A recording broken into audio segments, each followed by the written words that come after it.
Welcome to CWS Christian Writing and Speaking.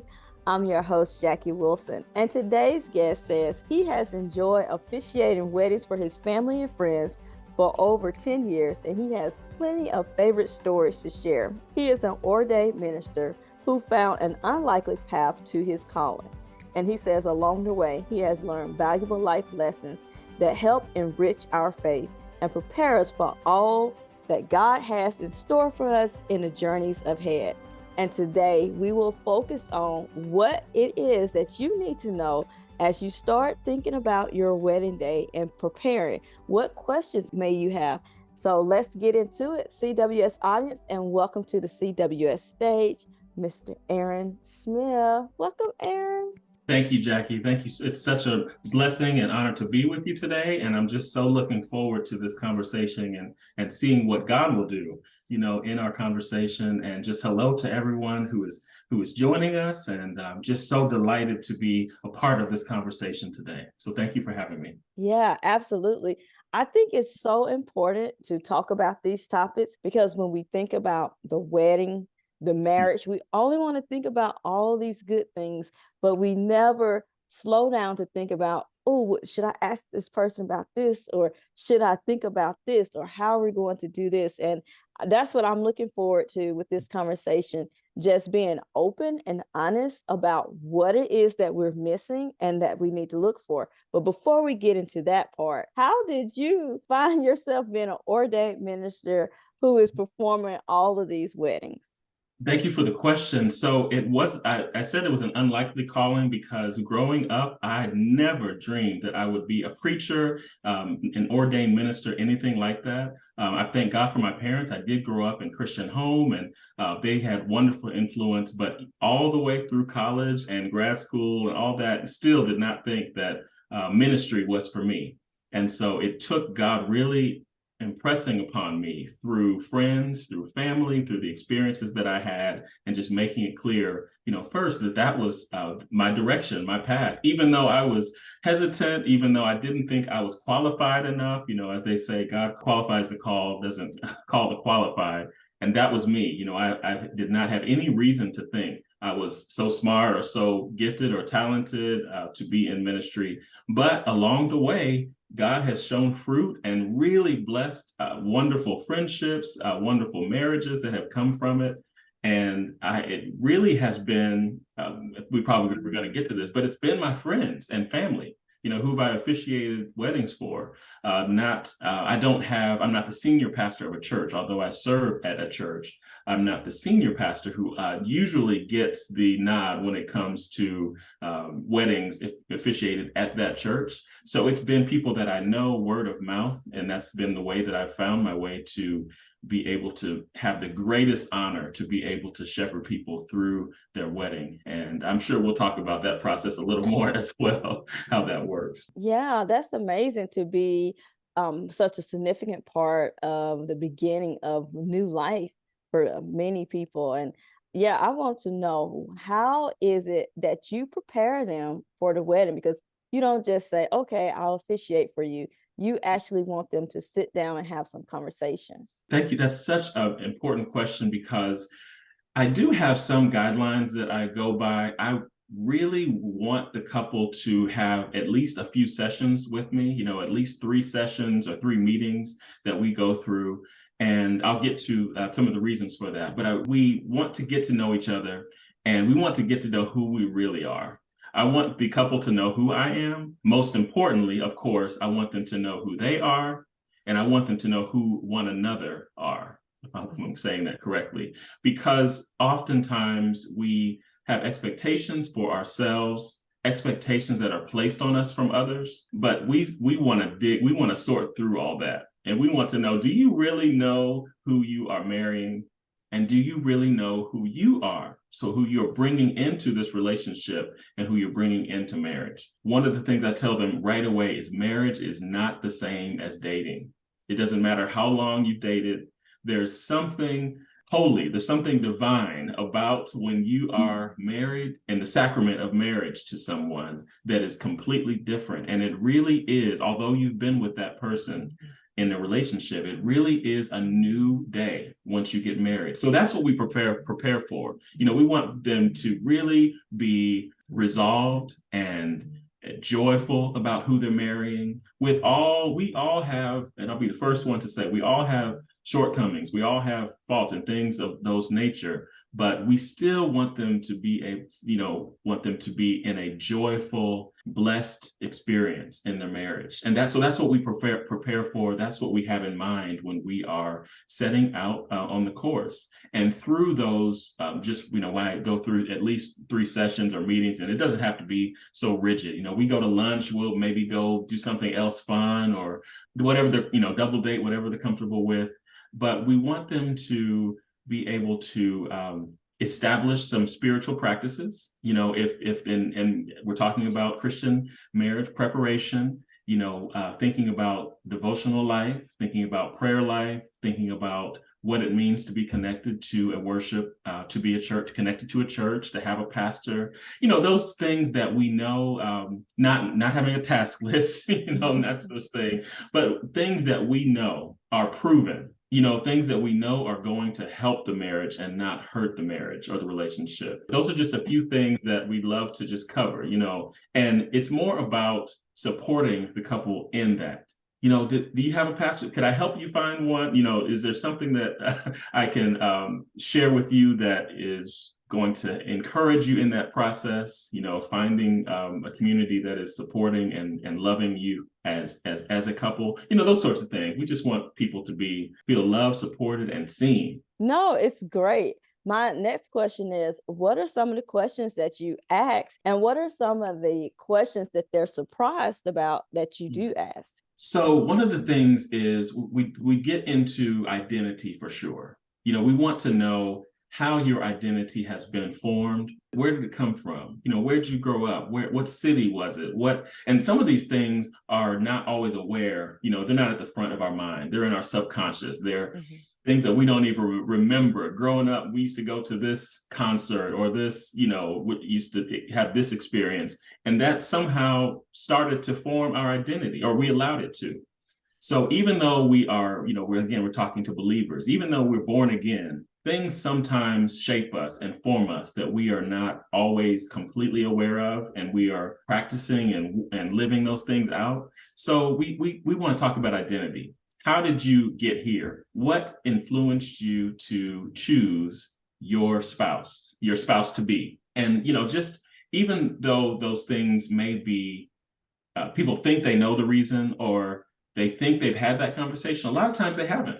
So it's like, let's say this out loud, because when we intentionally love our spouse, we have a record of it. We have, and record's probably not the best word, but we have a witness of that love, so we can always think back. Yes, you did tell me why you wanted to marry me. Not just assume, not just propose. You told me why. And I'm okay with the reason that you gave me, that you wanted. So that's one of the questions that sometimes surprises, because again, we sometimes assume or think that we've had a conversation that we haven't. So sometimes just bringing that to the forefront. Tell me why you wanted to marry me again. And it's not to be, put the pressure on or make somebody, sweat, that sort of thing. But it really helps us to know what course we're going on. What direction are we going in? And do we have a strong foundation? Have we at least established that we are here for the same reason, for the right reason, and in that way that God is a part of this? Not we're telling God, it's God is in the relationship, in the home, in the relationship, and in the marriage. What are some of the daily habits married couples should have? Daily couples should think about encouraging them as soon as they can. There's not too much you can do as a spouse. Encourage them, pray with them. I thank God for my wife. Let me just say right now, she is the one in the morning who always, no matter what, encourages us to pray together. Even if she's a teacher, so even if she gets up a little bit before I do, I get up and take our son to daycare, that sort of thing. But she's the one who says, we need to pray before we, do anything else before we leave the house. I am more on the devotional, I am more, I think, especially being in ministry, I want to make sure that I have a devotional time. And even if I encourage her with it, share that with her, making sure that's the case. But in addition to those things, we need to make sure we're asking for forgiveness daily, first, before we assume that forgiveness needs to be given. Say, I'm so sorry. Let me just reflect. So to answer your question, reflection is so important. Let's reflect on this day. What's something that is bothering you, that's been bothering you? What's something is there anything that I can do to help? Because even though sometimes you can't, even though they may have a headache, besides getting them, something for that headache, you may not be able to take that headache away, but at least letting them know, I'm there, I'm here with you. I will do anything that I can to support you. To answer your question again, reflection, serving your spouse, just like Jesus demonstrated, we are to serve one another. That certainly is so important in a marriage. In any way possible, just making sure that we look back over and say, hey, let's catch this in this day. Let's not let this go into the next day, making sure that we're resolved, that as much as possible. Because when we reflect, one thing that happens is we start to see patterns. I saw one pastor talking about this recently.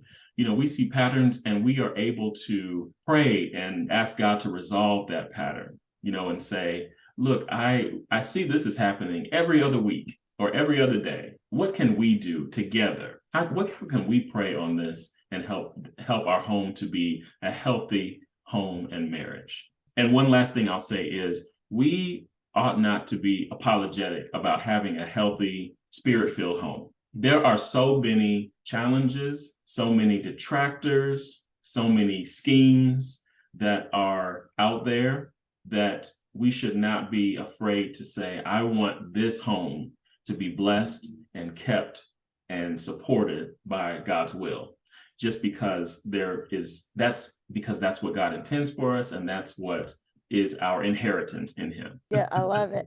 What are some of the red flags couples should look for, and maybe they shouldn't walk down the aisle? This has been a so popular conversation recently, right? The red flags, so many trends, so many memes. I say we shouldn't wait till it's a red flag. What about the pink flags? What about the beige flags? What about, wait, let's start looking at the flags before they become red. That's the first thing I would say. Red is way too late. If you have a red flag, and especially if you didn't see it or didn't, intentionally seek it out before marriage, you may have a red flag. That's the unfortunate. So let's work on it first. Let's detect it much, much earlier. Don't even let it get yellow beforehand. But some of those things are, listening is huge. Listening is one of the most important things that I would say is important, because listening, and I admit this, even in my own marriage and even in my own life, that's one of the things that my wife shares with me, and I don't want to be share with a stereotype, but men, this is something that we often get, is something that we need to work on. Listening is so important because it shows the humility that I will work on this. I heard someone else's opinion, someone else's viewpoint. So if there's not the willingness to listen, just even listen first, to acknowledge that something else has been said other than my opinion, other than my viewpoint, that is something that would be a red flag. And the next step in that is working on things together.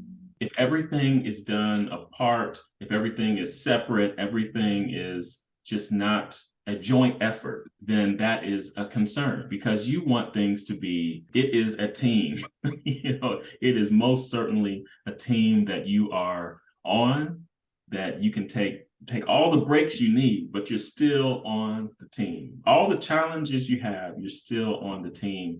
So anything that is looked upon as doing it together, whether it's whatever show you watch, whatever, meal that you like to enjoy together. As much things as you do separately, it's so important to keep those things that you do together very present and centered in the life and in the marriage. One more I'll just share is how we relate to one another's families and one another's friends. It's been often said, when you get married, you don't just marry the person. You do just marry the person, but you certainly are joined with a whole community, whether it be their church family, whether it's their school, their classroom, whether it's their job, whether it's their nieces and nephews. You are joining more than just the person. And so making sure that there's respect, that there's good communication, paying attention, that there is a healthy relationship as much as possible with the spouse's family, with their community, with their people that they brought with them. Just that's so important, so important. And just if you're looking for something in a significant other, in a spouse, that's one of the major things I would highlight, because the ability to love the people that are not, you didn't choose necessarily, you chose your spouse, but you didn't choose the family. The ability to love them with the same respect and honor and all of those things is a huge just signal in the right direction. Yeah, I love it. And one more question is, if somebody is interested in marriage and they're starting the dating process, what are some advice that you would give them so that they can have a healthy dating life and to lead to a healthy marriage? That's a great question. And the one thing I would share to begin is make sure that you are okay with you first. Being able to see with healthy eyes and a healthy heart, making sure that you're resolved about any relationships in the past, all of that should be resolved. We're not perfect. We are only by the grace of God, we are able to live in his perfect will. But just making sure if you are really in a healthy, resolved place, mentally, emotionally, with yourself, about, again, with any relationships that were in the past, you will be able to see so much more clearly who is right for you. And even when God sends someone, sometimes God sends someone and we don't see it, or we just don't see it at first. We don't recognize it. But if we are in a good place ourselves, then we are so much more, susceptible to just more open to the right person to be able to say, oh yeah, that's, of course, thank you, God. You sent the right, here they are. If we are, and let me just explain what I mean about being in a good place. It doesn't mean that every single thing has to be perfect in our lives. That's not realistic. That's not real life. But if we know I'm making all of the best financial choices I can. Spiritual decisions I can. Emotionally, I really am doing the best to take care of myself and my present state with all the challenges and all of the things that are coming my way. When we are okay with us, we are we don't even have to look. That's even what the Bible tells us, we don't even really need to look, but God will send and make it so clear the right time and what's in his will for us when the time is right. So if we are so enjoying, taking care of what God has stewarded us in our lives, then that prepares us for the next step. I love it. Tell people what's next for you, Aaron. What's next for me? I am open and discerning. I really do enjoy being able to serve. I on the role at my church to give morning prayers, devotionals, and to lead worship, from time to time with a wonderful staff of ministers that serve there. But this is another aspect of how I enjoy serving. I enjoy having conversations, finding out what are the stressors. That's really why I started my whole project, my whole website and my app and all those things. It was in my own wedding planning.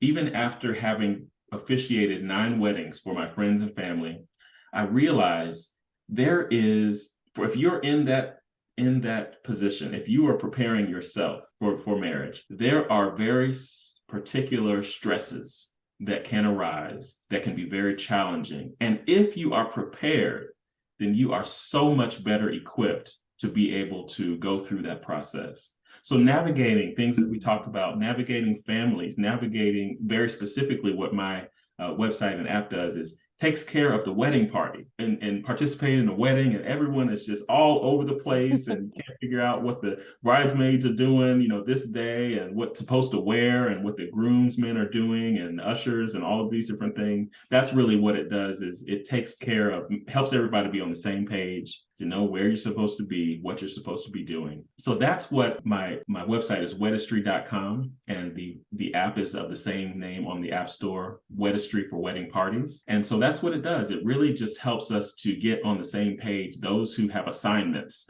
during the wedding process, and to help them. But there's nothing more I enjoy than helping couples walk through that process. So I do want to continue to do that.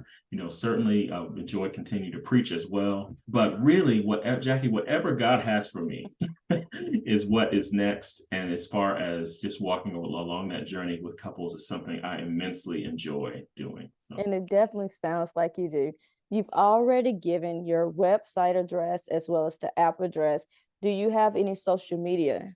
Yes, we are also on Instagram at Wedistry USA, and the same handle on Twitter, Wedistry USA as well. We're going to work on getting the Wedistry title as well for all of those, but it's WEDISTRY.com, and the same for those as well. And if any couples are interested in walking through that process, the email address is just info@wedistry.com, and I'll be more than happy to have that conversation.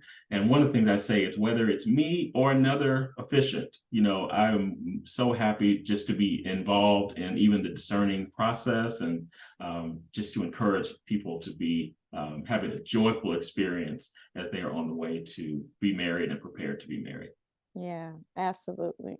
It's so wonderful to have people like you who are guiding people along the way, because we need this. We want healthy marriages, because healthy marriages create healthy families and healthy communities and healthy churches. So the effect is just long term. And so my prayer is that as people are listening to this, and if they're considering getting married, or even know someone who is getting married, that they will take the time to listen to this episode and receive some of this wisdom that you have poured out on us today. Now, Aaron, as we wrap up your interview, what is the one thing you feel like people should implement into their life as they're thinking about marriage? So I would say having a healthy routine for enjoying themselves, for relaxation. People told me when I was getting married, make sure you keep that date night, make sure you keep that vacation schedule, have fun. And I would say that's so simple. Why is that so important? But now I understand how important that is, especially going through COVID, going through the pandemic, through all the things that we've been through in the last few years. We were blessed to we have an almost 2-year-old son. And through all of those things, we certainly understand now it's so important that you enjoy time intentionally and carve out time with one another. That is the whole purpose of your time, your marriage and your time together, is to enjoy one another's company. And through all of the routine and, work and even some of the assignments that we have, that sometimes can get put on the back burner, and sometimes can be easily kind of just ignored. But I would say book that vacation. As soon as you can, make sure you find fun things to do in your city. If you have children, get that babysitter, get that time. Don't be afraid to ask someone for time for yourselves, because I would end with this, it really does need to be protected. If you don't protect that time, if you don't carve it out and say, I'm not doing anything else, this day except spending time with my lovely husband, my lovely wife, then that time will get changed. Something else will come along and take that away. So that's the one thing I would say. It's as simple as it sounds. I get it now. Have fun, make sure it's on the schedule, and also, impromptu, just get up and, go and do something on the whim. That's also important too, because we can get so keyed into our routine that we forget that we just need to enjoy what's around us. We need to make sure and be willing to see what God will put something in our path, that we just didn't plan on. That's the whole point, to just make sure we're paying attention to that. So I love it. I mean, such a wealth of wisdom again, and these habits that you're forming during the dating process leading up into the wedding, and then even after you're married, making sure you keep that date night, making sure you're listening to one another, taking the time to ask for forgiveness and forgiving one another before the sun sets. I mean, yes, all of this is so important, and it needs to be practiced the whole way through. You don't start in the marriage. That's what I'm hearing. You don't start in the that's it. marriage. You start before the marriage. So the habit is already formed and you can move forward. And my favorite thing that I've heard today is make sure you're okay with you. And I think a Mhm. lot of people struggle with that, making sure that they're okay, making sure they know what they need. I know in my process of dating, God asked me, He said, "What do you need?"